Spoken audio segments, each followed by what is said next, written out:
Okay. So it's a fine dot made by a sharp pencil. That's how we defined our point. Of course, we also defined plane as two-dimensional smooth surface that is extending to infinity in all the directions. Like, this board is a plane except that board is having a boundary. अगर हम उसको ऊपर नीचे right left पूरा extend कर दें तो हम उसको plane के नाम से जानते हैं.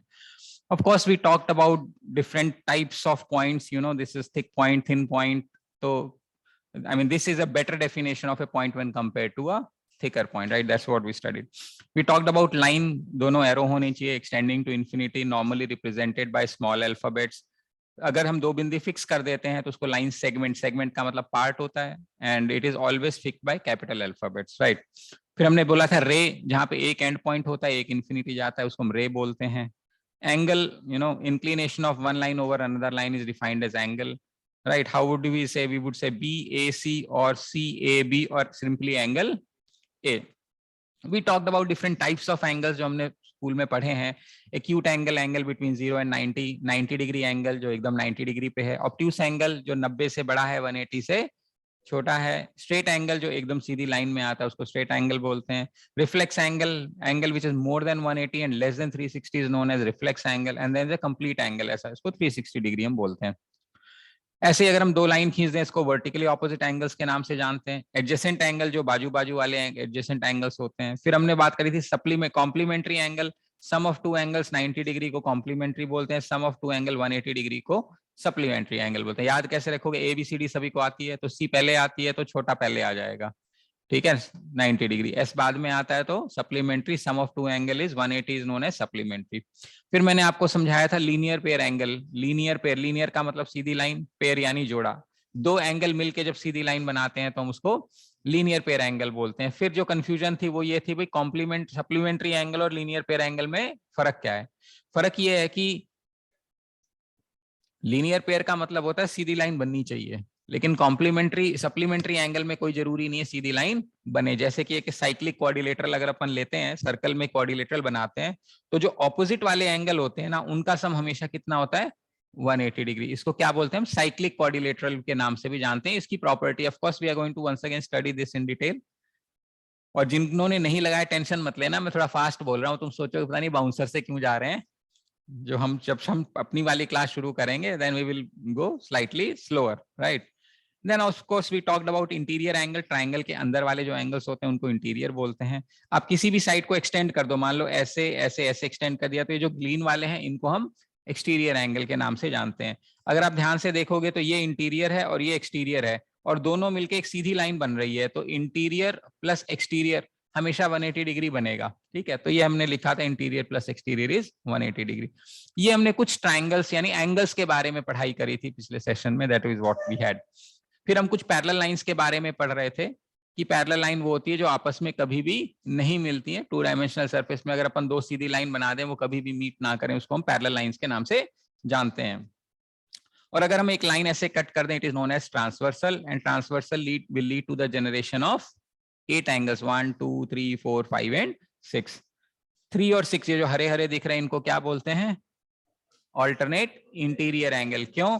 क्योंकि ऑल्टरनेट यानी एक एंगल इधर और एक एंगल इधर. इंटीरियर क्यों? दोनों जो लाइनें उसके अंदर की तरफ हैं. तो 3 एंड 6 को ऑल्टरनेट इंटीरियर बोलेंगे, 1 एंड 8 को ऑल्टरनेट एक्सटीरियर बोलेंगे. उसी तरीके से 4 एंड 5 को ऑल्टरनेट इंटीरियर बोलेंगे और 2 और 7 को ऑल्टरनेट एक्सटीरियर बोलेंगे. उसी तरीके से जो ये 3 और 5 को हम क्या बोलते हैं? को इंटीरियर. 4 और 6 को क्या बोलेंगे? को इंटीरियर. 1 और 7 को क्या बोलेंगे? को एक्सटीरियर. और 2 और 8 को क्या बोलेंगे? को एक्सटीरियर. समझ में आ रही बात यहां तक?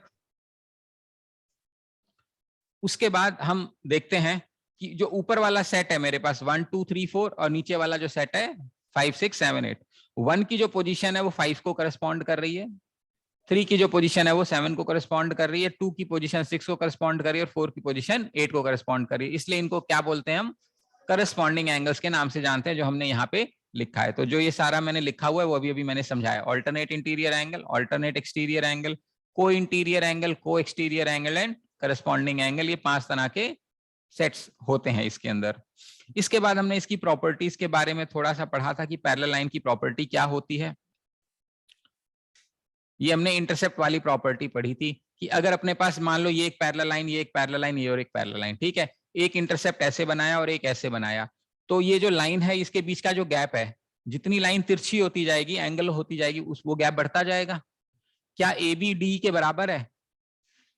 नहीं है ना। अगर लाइन और टेढ़ी करेंगे तो और बड़ी हो जाएगी, और सीधी करेंगे तो और छोटी हो जाएगी, तो इक्वल तो नहीं है। लेकिन अगर A B upon B C लेंगे ना अपन, इन दोनों का जो रेशियो है वो इन दोनों के रेशियो के बराबर होगा। ठीक है, ये एक बेसिक प्रोपोर्शनैलिटी थ्योरम के नाम से, या क्या था ये, चलो जो भी था, एक थ्योरम था 8वीं क्लास में, वो देखते हैं।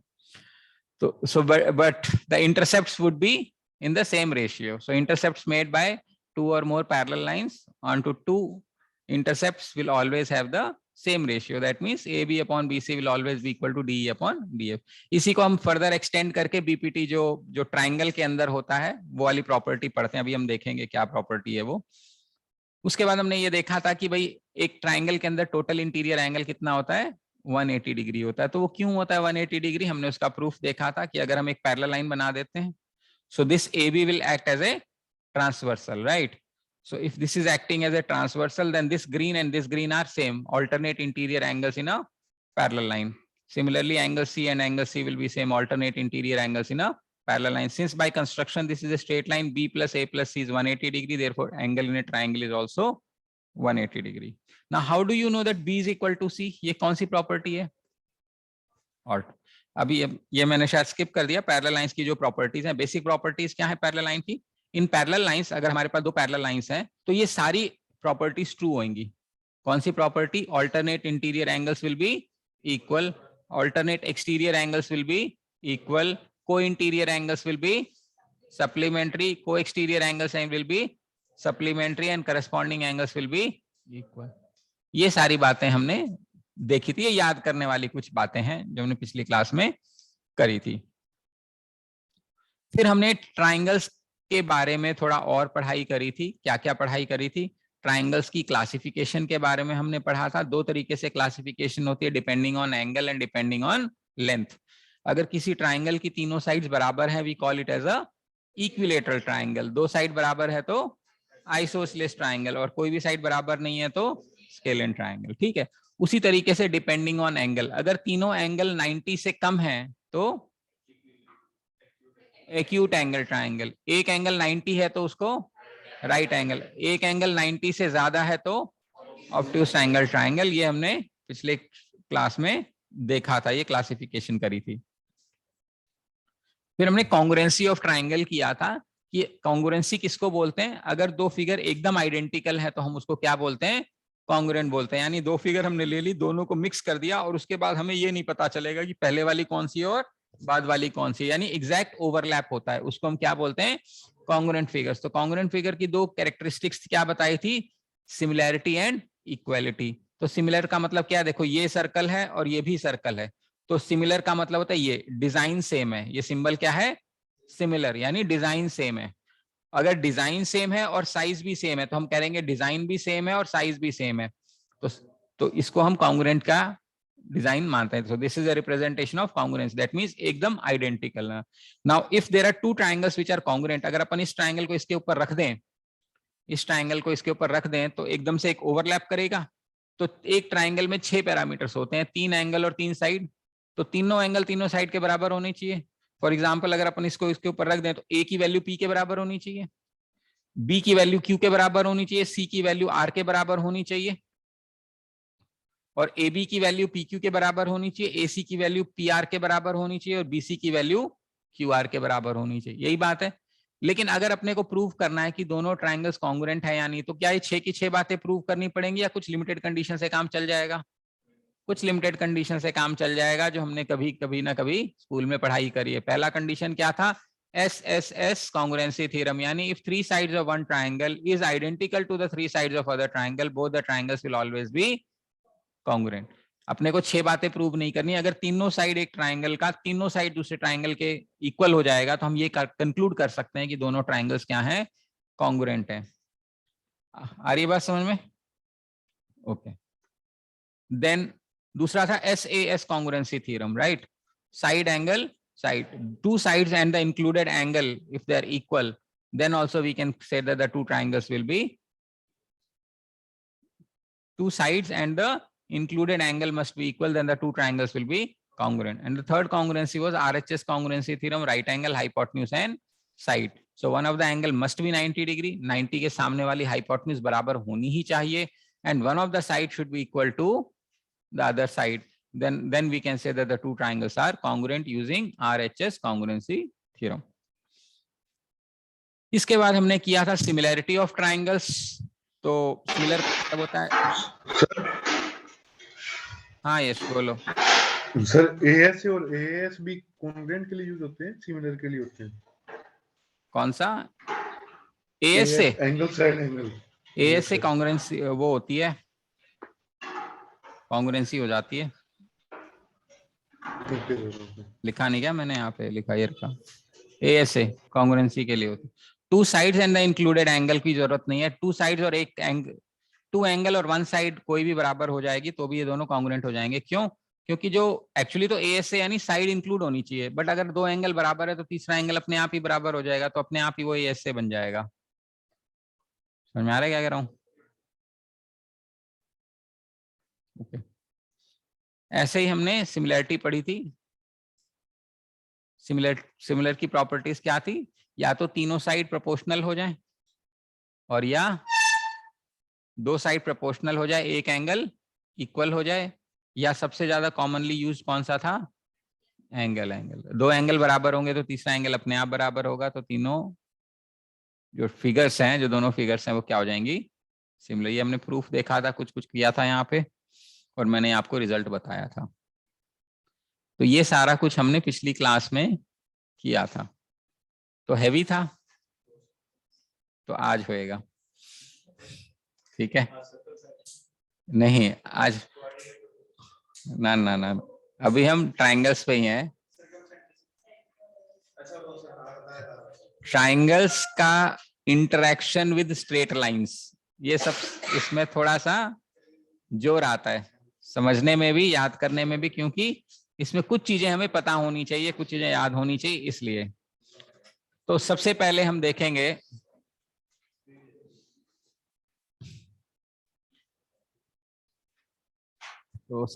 हमें देखना है, कॉन्ग्रुएंसी कर ली, सिमिलरिटी कर ली, नहीं आज क्वाड्रिलेटरल करा दूं क्या? दो नए बच्चे हैं इनको, हाँ वही पता है मुझे क्या है, ठीक है।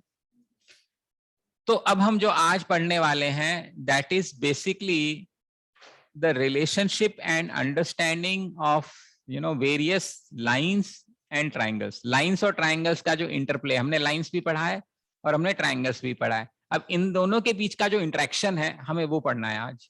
वो इन दोनों के बीच में क्या इंटरेक्शन है, पहले वो मैं समझाता हूं आपको। मान लेते हैं एक ट्राइंगल है, ठीक है। There is something known as a perpendicular bisector. क्या मतलब है परपेंडिकुलर बाइसेक्टर का?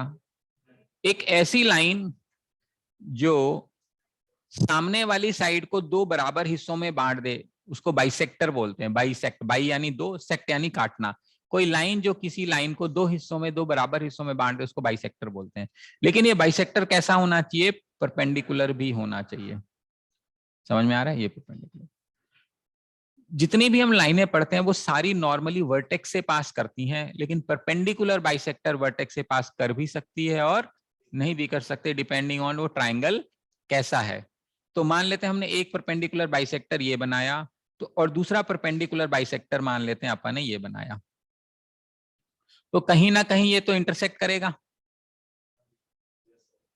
तो अगर हम तीसरा परपेंडिकुलर बाइसेक्टर बनाते हैं ना, तो बाय डिफॉल्ट जो तीसरा परपेंडिकुलर बाइसेक्टर है वो इसी पॉइंट ऑफ इंटरसेक्शन से ही पास करेगा और कहीं से पास नहीं कर सकता। जहां पे दो परपेंडिकुलर बाइसेक्टर मीट करेंगे, तीसरा परपेंडिकुलर बाइसेक्टर भी वहीं से पास करेगा, इस point of intersection of perpendicular bisector. ये क्या है मेरा? Point of intersection. इंटरसेक्शन का मतलब क्या होता है? जहां पे वो मीट करती हैं, point of intersection of perpendicular bisector. ठीक है, पॉइंट ऑफ इंटरसेक्शन ऑफ, कुछ है नहीं क्या, पेपर पेन लिखो, क्या मूवी अच्छी लग रही है? Okay, point of intersection of perpendicular bisector. ये एक पॉइंट आता है, इसको क्या बोलते हैं? इसको बोलते हैं सरकम सेंटर। सरकम सेंटर। अब ये सरकम सेंटर क्यों बोलते हैं, ये समझने वाली बात है। सरकम, सरकम जो वर्ड आता है, ये आता है सरकमस्क्राइब से। सरकमस्क्राइब का मतलब होता है कवर करना। एक ऐसा सर्कल जो सर्कल को क्या, जो ट्रायंगल को क्या करेगा, सरकमस्क्राइब करेगा। सरकमस्क्राइब करने का मतलब कवर करेगा। वो कैसा होगा? वो ऐसा होगा, अगर अपन इस सरकम सेंटर से किसी भी वर्टेक्स पे एक लाइन बनाए, समझ में आ रहा है क्या कह रहा हूं मैं? ये मान लेते हैं ये मेरा ए है, ये बी है, ये सी, ठीक है। इस सरकम सेंटर से किसी भी वर्टेक्स पे एक लाइन बनाए, इसको हम बोलते हैं सरकम रेडियस। इसको हमेशा कैपिटल आर से रिप्रेजेंट किया जाता है, this is always capital R. इसको क्या बोलते हैं? सरकम रेडियस। याद है सिक्स, थर्ड, फोर्थ क्लास में एक सर्कल बनाने के लिए अपने पास एक प्रकार होता था, हम उसे बहुत गड़बड़ करते थे क्लास में बैठ के, है ना? हाँ, बेंच नहीं, और भी गंदे बच्चे थे। ठीक है, तो क्या करते थे, अब मान लो सर्कल बनाना है अपने को, तो सर्कल कैसे बनाते थे कि मान लो 3 सेंटीमीटर रेडियस या 5 सेंटीमीटर का रेडियस है, तो उसको ऐसे मेजर करते थे, उसमें पेंसिल सेट करके वो लेंथ लेते थे और उसको वहां बीच में रख के एक ऐसा गोला बना देते थे। That is how we were able to draw a circle right now. In this case let us say वो प्रकार का जो पॉइंट है वो यहाँ रखा है और पेंसिल का पॉइंट यहाँ रखा है, और अगर हम एक सर्कल बनाएंगे तो सर्कल कैसे बनेगा? एक ऐसा सर्कल बनेगा जो तीनों वर्टेक्स को टच करेगा, ये इसकी प्रॉपर्टी है। अगर हम एक सर्कल बनाए, मान लो, अच्छा मैं सर्कल में ना जुगाड़ बना रहा हूं, क्योंकि एक्चुअल सर्कल जो, क्योंकि हमने फिजिकली नहीं बनाया, ये सर्कल सा लग नहीं रहा बट ये सर्कल ही है, मान लो। अरे मान लो, मैं कह रहा हूँ इसलिए पहले ही कह रहा हूँ, मान ले। ये ले नहीं, ले मैं इसको थोड़ा सेटल कर देता हूँ जुगाड़ बिठा के। अब तो सर्कल सा लग रहा है, हाँ ठीक है। अब हाँ बस ठीक है, मान जा भाई, ये रेडियस है मेरा, ठीक है। इस रेडियस को मैंने, इसको रेडियस मान के एक सर्कल बनाया, ठीक है। अब ये सर्कल की कैरेक्टरिस्टिक क्या है कि ये तीनों वर्टेक्स को टच करेगी, ये तीनों वर्टेक्स को टच करेगी। इसका मतलब है ये ट्राइंगल को सरकमस्क्राइब कर रही है। कैसे सरकमस्क्राइब? नहीं, कवर कर रही है। इसलिए इस सर्कल को हम क्या नाम से जानते हैं? इसको हम बोलते हैं सरकम सर्कल।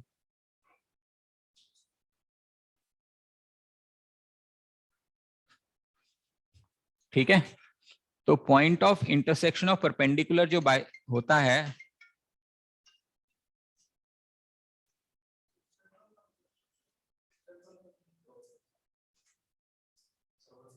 सरकम कवर, घेरा।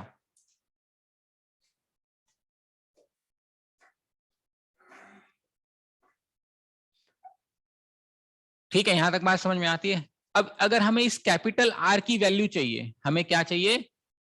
कैपिटल आर की वैल्यू चाहिए। तो कैपिटल आर की वैल्यू होती है A B C upon,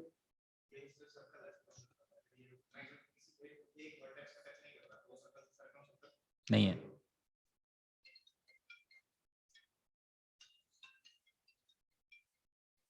four ए, ठीक है, 4A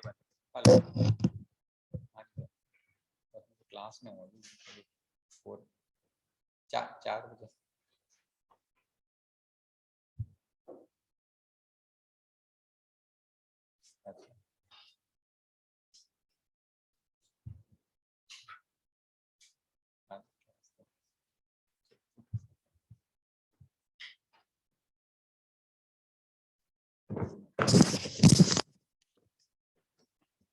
तो A B C upon 4A, ए का मतलब है एरिया ऑफ ट्राइंगल, ए का मतलब है एरिया ऑफ ट्राइंगल।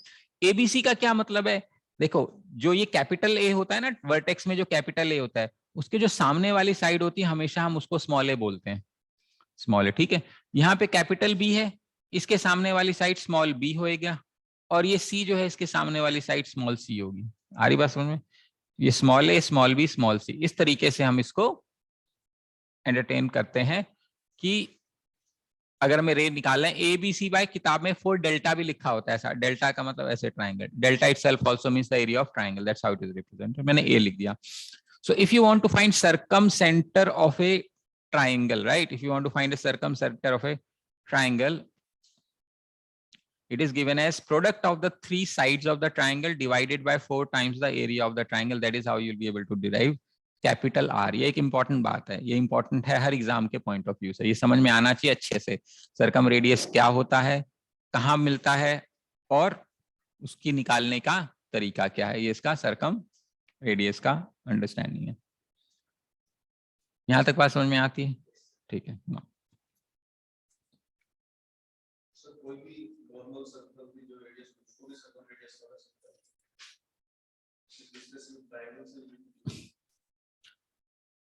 अगर तुमने मान लो, हाँ, वो कुछ ऐसा ट्राइंगल उसके अंदर तुमने फिट कर दिया जिसका परपेंडिकुलर बाइसेक्टर उसके सेंटर पे इंटरसेक्ट कर रहा है, तो ही वो बनेगा, नहीं तो नहीं बनेगा। अब जैसे इसके अंदर भी अगर मैं थोड़ा और डिटेल में जाऊं तुम्हें समझाने के लिए, तो जो एक्यूट एंगल्ड ट्राइंगल होते हैं, जैसे कि तीनों एंगल 90 से कम है, उसका जो सरकम सेंटर होगा ना, वो ट्राइंगल के अंदर आएगा, जैसे यहां पे आया है, ठीक है, ये अंदर आया ना सरकम सेंटर। अब मान लेते हैं अपन एक राइट एंगल ट्राइंगल बनाया, मान लेते हैं मैंने कहा कि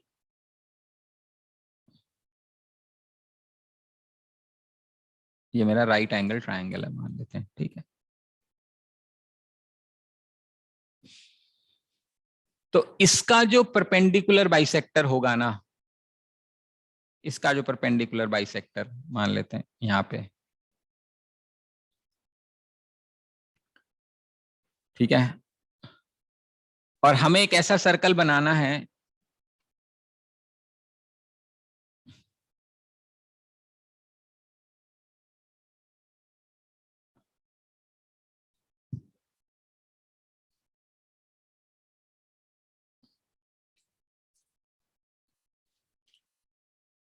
जो, अगर एक राइट ट्राइंगल का हमको सर्कम सेंटर बनाना पड़ेगा तो वो हमेशा मिड पॉइंट ऑफ हाइपोटेन्यूज होएगा, ये एक रिजल्ट है।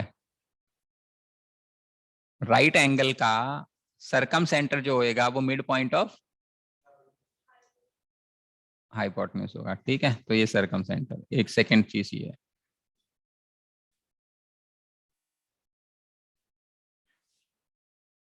तो इसका अगर हम परपेंडिकुलर बनाएंगे तो ये ऐसे बनेगा, ठीक है। इसका परपेंडिकुलर बनाएंगे तो ये ऐसे बनेगा, यहां मान लेते हैं, और इसका परपेंडिकुलर बनाएंगे तो ये ऐसे बनेगा, ठीक है। इसी से आपको ये बात भी समझ में आती होगी, angle in a semi circle is 90 degree. समझ में आ रहा है? ये सुना है कभी? सेमी सर्कल, सेमी,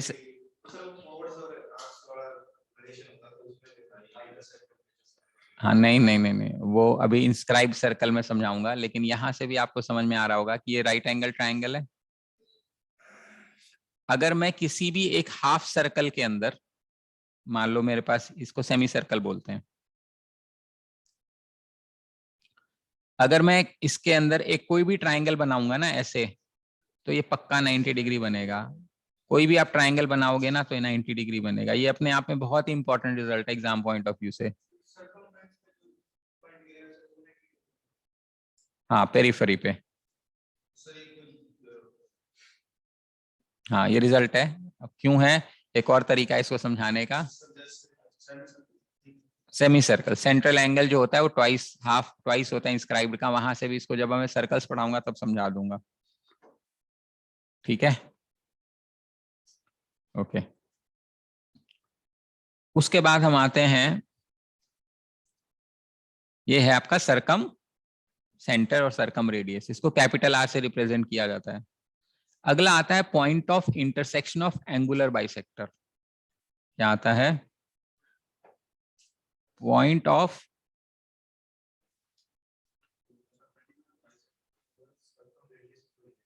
है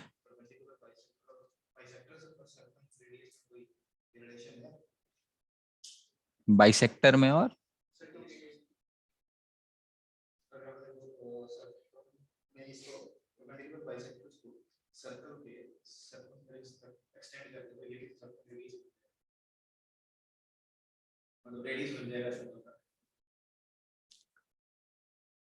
एक ही रेडियस बनेगा। जैसे ये ओ है मान लो, ठीक है, इसको हम किससे डिनोट करते हैं? मान लेते हैं ये रेडियस है ना, तो ये भी जो ये भी रेडियस बनेगा यहाँ से यहाँ, और ये भी रेडियस बनेगा, बस और तो कुछ नहीं।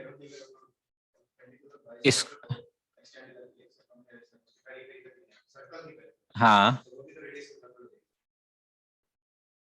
नहीं, नहीं होगी। मैं समझ रहा हूँ तुम्हारी समस्या, रुको। मान लो मैंने ऐसा सर्कल बना दिया यार, रुको।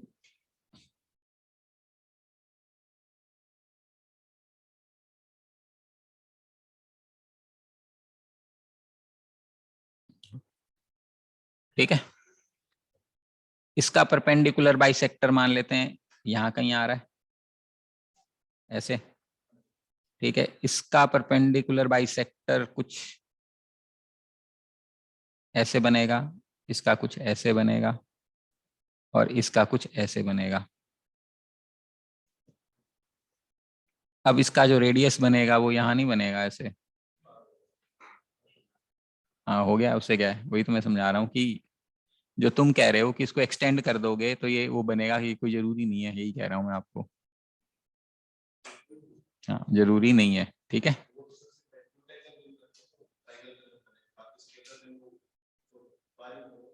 हाँ ऑब्ट्यूस में बाहर बनेगा, राइट में हाइपोटेन्यूज के ऊपर बनेगा। ये ऑब्ट्यूस है तो ये बाहर बना के मैंने दिखा दिया, इसलिए विजुअलाइजेशन में प्रॉब्लम हो रही थी, इसलिए मैंने कर दिया उसको, ठीक है। अब हम बता रहे हैं पॉइंट ऑफ इंटरसेक्शन ऑफ, किसकी बात कर रहे हैं? Angular bisector.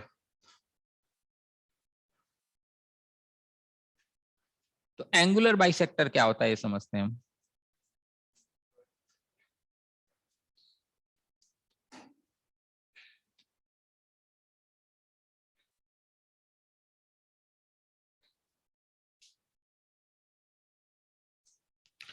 जो लाइन सामने वाले के एंगल को दो बराबर हिस्सों में बांट दे, ठीक है। अब ये चूंकि फिगर सिमेट्री सी दिख रही है, इसलिए आपको ये लग सकता है कि सामने भी बाइसेक्ट करेगा, ऐसा कोई जरूरी नहीं है। परपेंडिकुलर होगा ऐसा भी कोई जरूरी नहीं है। इसको हम एंगुलर बाइसेक्टर बोलते हैं, यानी इस एंगल को दो बराबर हिस्सों में बांट दे।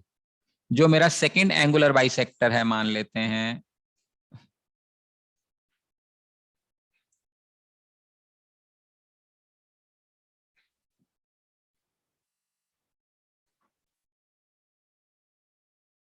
वो ये है, तो एक पॉइंट पे मीट करेगा। तो प्रॉपर्टी ये है कि जो थर्ड एंगुलर बाइसेक्टर है ना, वो भी इसी पॉइंट से पास करेगा। समझ में आ रहा है? वो इसी पॉइंट से पास, इस पॉइंट ऑफ इंटरसेक्शन को बोलते हैं, क्या बोलेंगे बताओ? पॉइंट ऑफ इंटरसेक्शन ऑफ, हाँ वो तो ठीक है। ये क्या हो गया, इसका नाम क्या है?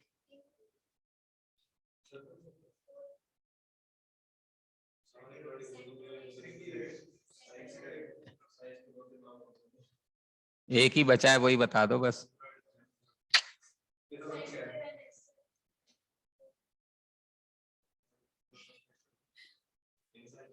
इंसेंट आएंगे अभी है। Point of intersection of angular bisector is known as incentre. इसको इन सेंटर क्यों बोलते हैं, अब ये समझाता हूं तुमको, समझ में आ रहा है? इन इन यानी अंदर, सेंटर यानी अंदर के सर्कल का सेंटर। क्या मतलब है इस बात का? इस बात का ये मतलब है कि अपन मान लो इससे एक पॉइंट परपेंडिकुलर ड्रॉप करें, ऑल्दो ये परपेंडिकुलर की फीलिंग जरूर दे रहा है, मान लेते हैं ये है, ठीक है, ये परपेंडिकुलर, ग्रीन वाली लाइन परपेंडिकुलर है, ठीक है। इस परपेंडिकुलर को रेडियस मान के अगर अपन सर्कल बनाएंगे, ठीक है, तो ये सर्कल जो है ना अंदर बनेगा और तीनों साइड को टच करेगा, ये इसकी कैरेक्टरिस्टिक्स है। हाँ, तीनों साइड्स की टेंजेंट हो जाएंगी। So the circle will touch the 3 vertices of the triangle and this circle will form inside the circle. समझ में आ रहा है? सो इट कैन बी, और इसको हम बोलेंगे small r and this is known as inradius. इसको स्मॉल r से नाम जाना है। इस, हाँ, साइड्स को। इसके ऊपर कई साल कैट में कई बार क्वेश्चन आए हुए हैं जो मैं आज पढ़ा रहा हूँ, ध्यान रख लेना, बस समझ लेना, इसको कुछ ना कुछ निकल जाएगा, ठीक है। अभी करवाऊंगा भी एक आधा। तो point of intersection of angular bisector is known as incentre. From incentre if you drop a perpendicular to any side, अपन ने यहाँ ड्रॉ किया ना, आप इधर भी ड्रॉ कर सकते थे, ऐसा नहीं है कि यहीं पे होगा, कहीं पर भी you drop a perpendicular from the point of intersection, यानी इन सेंटर से आप किसी भी साइड पे परपेंडिकुलर ड्रॉप करेंगे, उसको रेडियस मान के जब हम आप एक सर्कल बनाओगे तो हम उसको इन सर्कल के नाम से जानते हैं। इसके नाम से जानेंगे, इन सर्कल के नाम से जानेंगे, ठीक है। That in circle will touch the 3 sides of the triangle and जिसको हम इन सर्कल बोलते हैं। अगर मुझे इन रेडियस की वैल्यू निकालनी है, आर की वैल्यू, तो it is a by s. What is a? Area of the triangle. And what is s?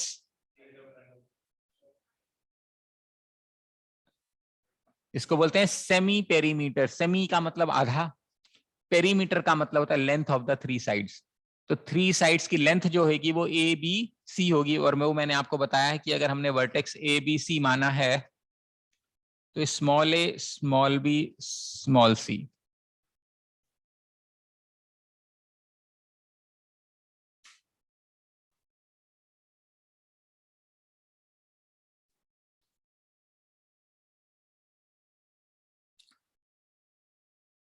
ठीक है। S is semi, semi perimeter, A by S, इस तरीके से हम इसको करते हैं सॉल्व। यहां तक कोई प्रॉब्लम? ओके सर हाँ जी बोलो। सर सेमी पेरीमीटर क्या था? क्या चीज? Semi perimeter? हाँ सर, ये ऐसा आप बता रहे थे। हाँ, एस का मतलब सेमी, सेमी मतलब आधा होता है। आधा किसका? पेरीमीटर का। और पेरीमीटर क्या होता है? पेरीमीटर होता है तीनों की साइड, किसी भी क्लोज्ड फिगर की जो लेंथ होती है ना उसको अपन पेरीमीटर बोलते हैं, ठीक है। तो अगर अपने ये ट्राइंगल है, इस ट्राइंगल की लेंथ, यानी ये लेंथ ए सेंटीमीटर, ये बी सेंटीमीटर, ये सी सेंटीमीटर, तीनों को जोड़ देंगे तो ये ऊपर वाला बनेगा, इसको पेरीमीटर बोलते हैं। डिवाइड बाय 2 करेंगे तो इसको हम सेमी पेरीमीटर बोलते हैं, ठीक है। जी सर, आ गया। ओके,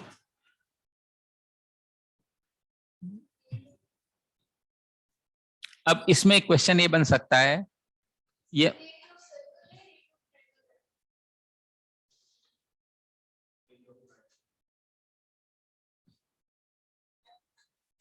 है सेमी पेरीमीटर,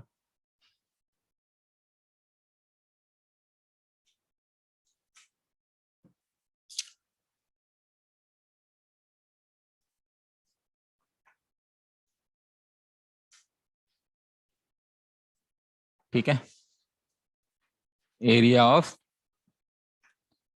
अब हम इससे एक लेवल और ऊपर जाते हैं अभी, या पहले मैं आपसे पूछ ही लेता हूं, मान लेते हैं आई है।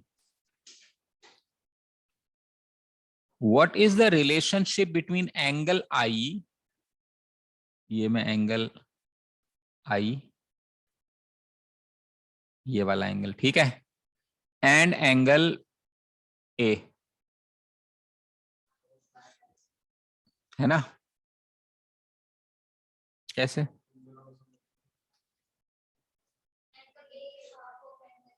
या उल्टा होएगा? एंगल ए हाफ होगा। अच्छा, एंगल ए छोटा है तो आधा होगा। कितने लोग बोल रहे हो angle A is half of angle I? एक। सरकम सेंटर में होता है, वहां भी नहीं होता भाई। एंगल ए हाफ है कितने? और बाकी क्या क्या कह रहे हो? कुछ भी नहीं है क्या? पता ही नहीं है? चलो बढ़िया है सर, छोड़ो, क्या लफड़ा करना अपने को है। ठीक है, वैसे फेयर बात है। वैसे तो ये फीलिंग यही देता है कि ऐसा है, बट ऐसा है नहीं। वो तब होता है जब हम एक सर्कल के अंदर एंगल इंस्क्राइब करते हैं और उसको सेंट्रल एंगल जो तुम बता रहे हो वो ऑफ कोर्स तरह की मैं पढ़ाऊंगा तुम्हें। वो ऐसा होता है कि ये सर्कल है, मान लो, ठीक है, ये हमारा आर्क है। इसको हम सेंट्रल एंगल बोलते हैं, इसको हम इंस्क्राइब्ड एंगल बोलते हैं। उस केस में ये वाला एंगल जो होता है इसका डबल हो जाता है, या बट ऊपर वाला एंगल हाफ। बट यहाँ पे ऐसा कोई चक्कर थोड़ी ना, ये सर्कल अंदर थोड़ी ना है, ये सर्कल अंदर है। समझ में आ रही बात क्या कह रहा हूं मैं? उत्तरे की करस्पॉन्डिंग कहाँ गया यार? वो तो पैरेलल लाइन की कहानी है। अरे कोई दिमाग तो लगाओ, कुछ तो करना पड़ेगा, जुगाड़ बिठाओ ए और आई के बीच में रिलेशनशिप का।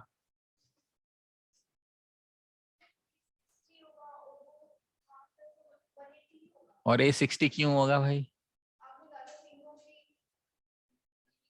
इक्वल होगा तो होगा ना। इक्वल किसने कह दिया? अच्छा, दिख रहा है इसलिए क्या? वो तो इसमें कोई ना फिगर नहीं है इसमें ना, अगर होती ना स्केलन तो मैं हमेशा स्केलन बनाता। ओके चलो, मुझे लग रहा है अभी तुम्हारा दिमाग स्विच ऑफ हो रखा है, इसलिए समझ आएगा नहीं अभी। हाँ कराऊंगा जो भाई तुम्हारा स्विच ऑफ हो रखा है, मेरा नहीं हो रखा, मेरे तो बताना ही है। अब इसमें दो तीन चीजें अपने को साफ दिख रही हैं। क्या साफ दिख रही है? आप सबको पता है कि angle A plus angle B plus angle C 180 degree होता है। ये पता है या नहीं पता है? Very good.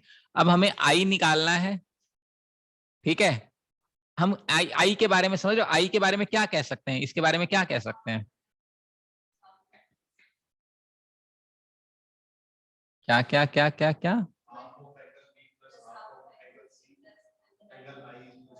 हाँ वेरी गुड, कह सकते हैं।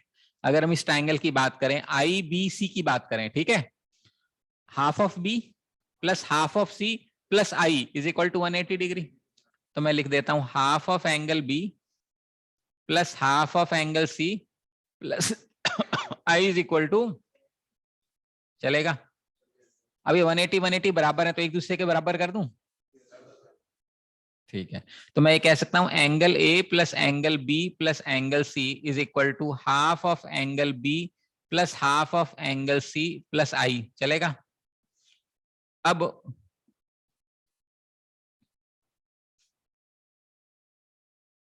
मैं ऐसा क्यों कर रहा हूं बाय द वे? हमें तो आई और उसके रिलेशनशिप चाहिए ना। ठीक है, तो मुझे आई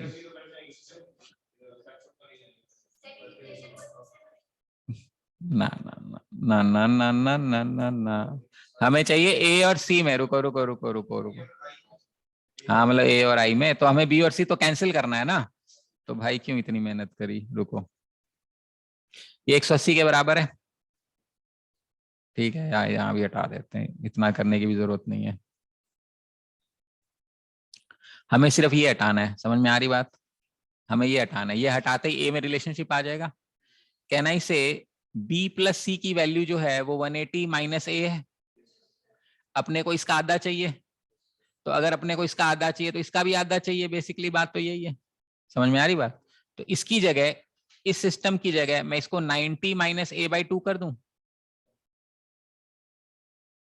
समझ में आ रहा है? बाई टू अलग अलग कर दिया। ये समझ में आ रहा है? A minus B by two is A by two minus B by two. बस हो गया आंसर। इसको यहाँ शिफ्ट कर देते हैं, मतलब I minus A by two is equal to 90 degree. ये यहां से माइनस हो जाएगा, तो आई की वैल्यू क्या हो जाएगी? 90 प्लस ए बाई टू। ये आंसर है।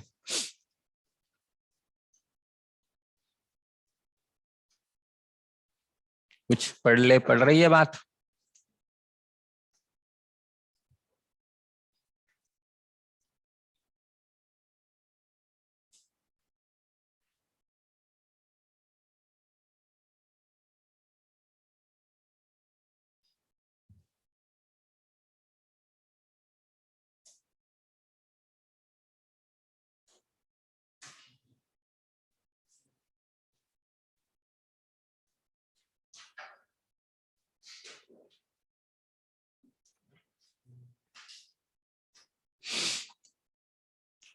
Making sense? Yeah, nonsense? Sense? So if that is the case, then you got to tell me this. What is the relationship between CIA and angle B?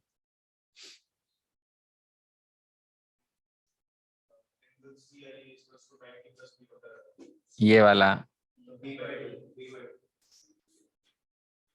जो angle triangle है, ठीक है, यहां से जो बनेगा, जो रेड कलर में मैंने बनाया है, इस ट्रायंगल, इस एंगल में, ये वाला एंगल में और ये वाले एंगल में क्या रिलेशनशिप है? Very good, angle I is equal to 90 plus b/2। उसी तरीके से आप मुझे बताओ एंगल सी में और BIA में क्या रिलेशन है? तो यहाँ पे, यहाँ वाला जो एंगल आई है वो 90 प्लस c/2।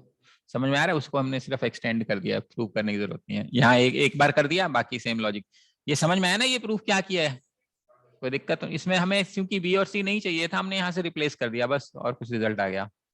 ये डायरेक्ट रिलेशनशिप बनता है इसमें पॉइंट ऑफ इंटरसेक्शन ऑफ, ये क्या है? पॉइंट ऑफ इंटरसेक्शन किसका है? Angle bisector. उसको क्या बोलते हैं? इन सेंटर। उस सर्कल को क्या बोलते हैं? इन रेडियस जो आर है उसकी वैल्यू क्या है, कैसे निकालते हैं? हाँ बोल के बताओ सब लोग। नहीं नहीं नहीं, मतलब ये क्या है बोलो? Inradius is equal to, बोलो।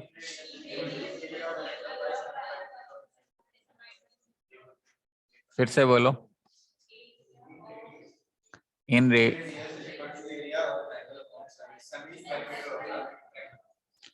याद रहेगा ये? अच्छा, ये तो हमने इन रेडियस के बारे में पढ़ा है, जो मेजरली आप देखोगे। हम थोड़ा एक लेवल और ऊपर जा रहे हैं, क्योंकि ये पूछा जा चुका है कैट में इसके ऊपर, तो पता नहीं कि आएगा दोबारा, नहीं आएगा, तो फिर क्या और पॉसिबिलिटीज है, मैं वो समझा रहा हूँ आपको।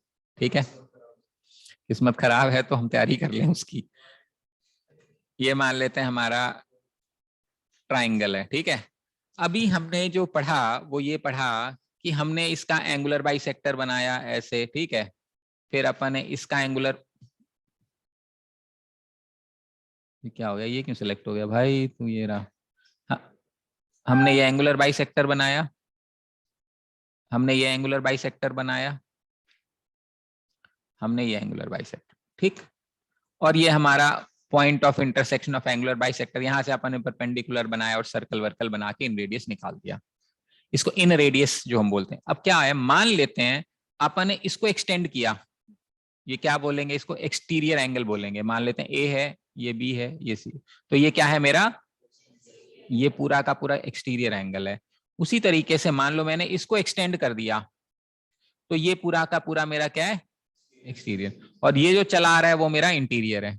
समझ में आ रहा है? अब मैं क्या करता हूं, जो अपन ने ये बनाया था ये क्या था? इंटीरियर एंगल का एंगुलर बाइसेक्टर था। अब मैं क्या कह रहा हूं, मैं ये कह रहा हूं कि अपन इसका एंगुलर बाइसेक्टर बना रहे हैं।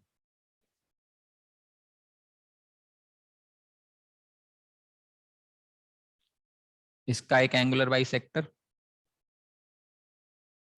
इसका एंगुलर बाइसेक्टर, ठीक है। तो ये जो इसका इंटीरियर एंगुलर बाइसेक्टर है ना, वो भी इसी पॉइंट से पास करेगा, ठीक है। इसको बोलते हैं एक्स सेंटर। ये वाला क्या था मेरा? इन सेंटर था। ये वाला मेरा क्या था? इन सेंटर था। हाँ हाँ, हाँ अभी आते हैं, रुको। ये मतलब ये कंटिन्यूड लाइन है, समझ लेना, ये सीधी आ रही है, ये परपेंडिकुलर नहीं है, ये मतलब ये सीधी, समझ में आ रही है? ये वाली लाइन है, ये सीधी चली आ रही है, जो इस लाइन का इंटीरियर एंगुलर बाइसेक्टर है। और बचे हुए दो एंगल का एक्सटीरियर एंगुलर बाइसेक्टर है, वो एक पॉइंट पे मीट करेगा, उसको हम बोलते हैं एक्स सेंटर। अब अगर मैंने इस एक्स सेंटर से एक लाइन बनाई जो कि इस पे परपेंडिकुलर बना दी, इसको बोलते हैं एक्स रेडियस, और इसको मैंने कहा R1 मान लेते हैं, इसको मैंने कहा R1, ठीक है। अगर अपन इस एक्स रेडियस को यूज करके एक सर्कल बनाएंगे ना, तो एक ऐसा सर्कल बनेगा,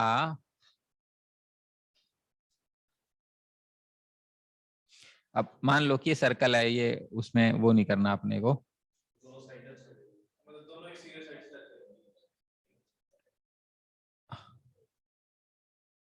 मतलब बड़ा सारा सर्कल बनेगा, वो दो एक्सटीरियर साइड को टच करेगी और तीसरी इंटीरियर साइड को टच करेगी। समझ में आ रही बात? इसको टच करेगी इधर, इसको टच करेगी यहाँ, और इसको टच करेगी। ये कौन सी लेंथ है मेरी? ए। ये कौन सी लेंथ है मेरी? ए। ये कौन सी लेंथ है? बी। ये कौन सी लेंथ है? सी। ये समझ में आ रहा है क्या किया मैंने? हाँ, ये एक्सटीरियर एंगल बाइसेक्टर है। देखो, ये जो ग्रीन है ये इंटीरियर एंगल है, और ये जो रेड है ये एक्सटीरियर है। तो ये किसको बाइसेक्ट कर रहा है? एक्सटीरियर को। और ये वाली लाइन किसको, ग्रीन वाली लाइन किसको कर रही है? एक्सटीरियर ऑफ सी को। तो दो एक्सटीरियर ऑफ बी और एक्सटीरियर ऑफ सी का बाइसेक्टर और ए का इंटीरियर बाइसेक्टर एक पॉइंट पे मिलेगा, जिसको हम एक्स सेंटर के नाम से जानते हैं। एक्स सेंटर से अगर अपन एक परपेंडिकुलर ड्रॉप करेंगे तो उसको हम एक्स रेडियस के नाम से जानते हैं, जिसकी वैल्यू R1 है। ठीक है, इस R1 की जो वैल्यू है, ये जो R1 है, R1 की वैल्यू है A upon S minus A। ये फॉर्मूला है इसका, A by S minus A क्या है? Area of triangle. S क्या है? सेमी। और A क्यों माइनस कर रहे हैं? क्योंकि एक A वाली साइड को टच कर रही है। समझ में आ रही बात? किसको टच कर रही है? A वाली साइड को। क्लियर है यहां तक बात? ऐसे ही एक ही तो ट्राइंगल है इसमें, ऊपर वाला ABC। नहीं नहीं, वो ट्राइंगल ABC माना जो ओरिजिनल ट्राइंगल है, क्योंकि उस ट्राइंगल का हम एक्स सेंटर बना रहे हैं ना। किस ट्राइंगल के हम एक्स सेंटर बना रहे हैं? ABC का। तो ट्राइंगल ABC बनना ना। समझ में आ रही बात? जो काम हमने B और C के एक्सटीरियर एंगल के लिए किया, वही काम अपन A और C के लिए भी कर सकते हैं। एग्जाम्पल के तौर पे मान लो मैंने A को ऐसे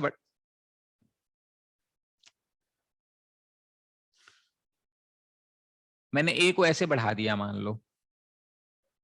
नहीं, ये रुको, ऐसे नहीं, इसको बढ़ाते हैं।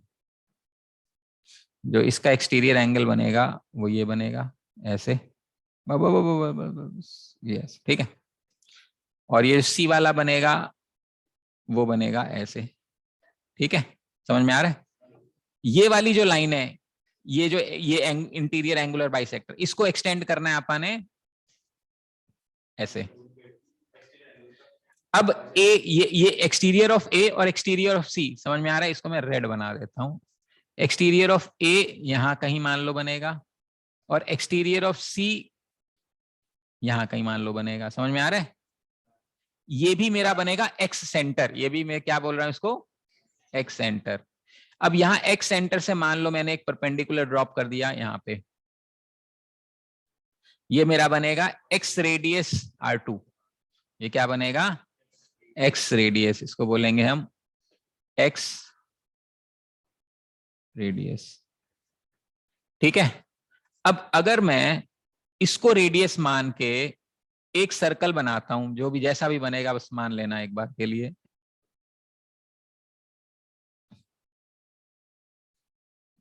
तो ये कुछ ऐसा बनेगा। ठीक ठाक सा बन गया। बस बस बस बस, बस यार, ये तो सुनता नहीं है मेरी। ठीक है, मतलब ये सेंटर है सर्कल का, ध्यान रखना, दिख नहीं रहा, मतलब this is the centre of this circle, red वाला सर्कल। अब इस सर्कल की क्या कैरेक्टरिस्टिक्स है? ये एक्सटीरियर साइड को टच करेगा, इस एक्सटीरियर साइड को टच करेगा, और इस इंटीरियर को टच करेगा। समझ में आ रही बात? इस एक्स रेडियस का जो फॉर्मूला होगा, R2 का जो फॉर्मूला होगा, वो बनेगा A बाय, बोलो, S माइनस B, क्योंकि ये B वाली साइड को टच कर रहा है। समझ में आ रहा है? सर एस क्या चीज है? Semi perimeter.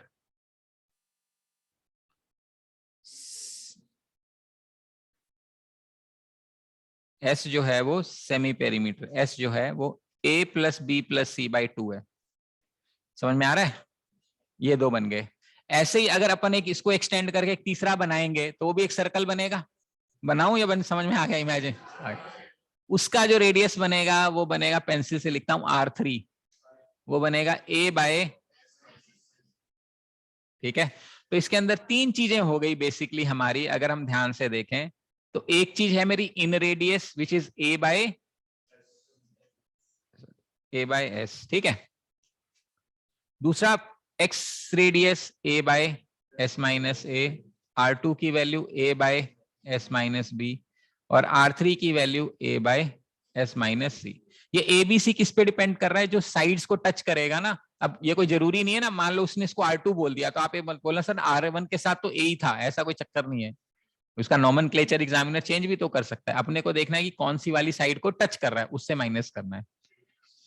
समझ में आ रहा है? तो हमारे पास होता है incentre, excentre, inradius, exradius. Exradius का फॉर्मूला हमें समझ में आना चाहिए क्या होता है। यहां तक बात समझ में आती है? इससे ये डायरेक्ट फॉर्मूला याद होना चाहिए आपको, एक्स रेडियस कैसे निकलता है, मतलब जस्ट एक्स रेडियस। आना हुआ तो डायरेक्ट आएगा, मतलब इसकी नॉलेज इंपॉर्टेंट है, क्योंकि आया नहीं है तो इसलिए मुझे पता नहीं भी कैसे पूछेंगे, लेकिन I can only imagine you should be knowing this formula that x radius will be A by S minus A, and you must also understand where you have to use A, where B and where C, that's all। मतलब वो length जो जिस length को touch करेगा वो minus